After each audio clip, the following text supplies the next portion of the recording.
এখানে cadet CDC of করে দিয়ে 5টা বেসরকারি মেরিন একাডেমি প্রতিষ্ঠিত করে।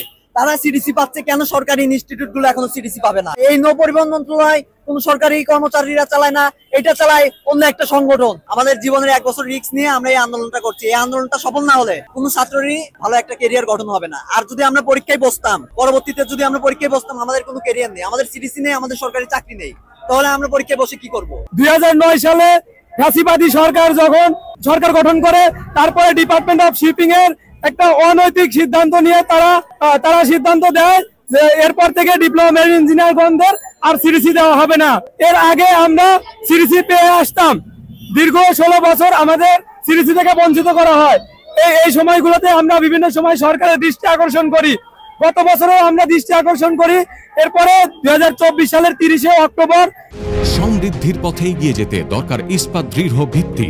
তাই স্থাপনার স্থায়িত্ব নিশ্চিত করুন সর্বোচ্চ মানের ZSRM broadband. ZSRM bond to bond. আমাদের প্রবাসী কল্যাণ মন্ত্রণালয়ের উপদেষ্টা ডক্টর আসিফ নজরুল স্যারের সভাপতিত্বে নৌ পরিবহন মন্ত্রণালয় এবং প্রবাসী কল্যাণ মন্ত্রণালয়ের একটি যৌথ মিটিং হয়।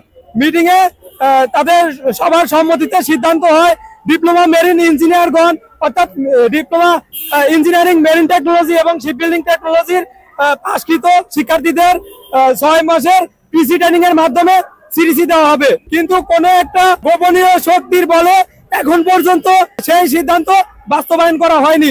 গত 2 মাস ধরে আমাদের উপদেষ্টা স্যার যে সিদ্ধান্ত দিয়েছে তা বাস্তবায়ন করার জন্যই আমরা মাঠে নেমেছি। গত 13 তারিখে একটা মিটিং হওয়ার কথা ছিল, আমাদের সিডিসি নিয়ে সিদ্ধান্ত দেওয়ার কথা ছিল, কিন্তু কোন গোপনীয় শক্তির বলে সেই মিটিংটি ক্যান্সেল করেছে এবং আমাদের থেকে সিডিসি থেকে বঞ্চিত করতেছে, তা এখনো আমাদের কাছে অজানা। মেরিন একাডেমি ব্যতীত অন্যান্য শিক্ষা প্রতিষ্ঠানের ক্ষেত্রে প্রশিক্ষণ শেষে 6 মাসের পিসি ট্রেনিং এর মাধ্যমে ক্যাডেট সিডিসি প্রদান করা যাবে। তাহলে কেন তারা আমাদের এটা দিতে রাজি হচ্ছে না? এবং আমাদের মন্ত্রণালয় যথেষ্ট চেষ্টা করছে, কিন্তু একটা গোপন শক্তির কারণে তারা আমাদের সিডিসি দেওয়া ব্যর্থ হচ্ছে। এবং আমার মনে হয় এই নৌ পরিবহন মন্ত্রণালয় কোন সরকারি কর্মচারীরা চালায় না, এটা চালায় অন্য একটা সংগঠন। এটা কোনো সরকারি আমলারা চালায় না, এটা চালায় কোন একটা নির্দিষ্ট গোষ্ঠী। আমি নাম উল্লেখ করব না, কিন্তু আপনারা অতি দ্রুত সাবধান হয়ে যান। বাংলাদেশে 9 সালের পর থেকে আমাদের ক্যাডেট সিডিসি বন্ধ করে দেয়, বলা হয় চাকরি বাজার সংকট, ক্যাডেট সাপ্লাই বেশি হচ্ছে, চাকরি বাজার সংকট। কিন্তু পরবর্তীতে তারা এখানে ক্যাডেট সিডিসি অফ করে দিয়ে 5টা বেসরকারি মেরিন একাডেমি প্রতিষ্ঠিত করে।